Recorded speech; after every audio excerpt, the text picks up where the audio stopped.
this was our routine to the Hot Sugar Band's version of Joshua Fit the Battle of Jericho.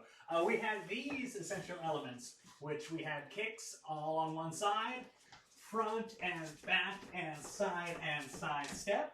Our break for that went front and then a push and then a down.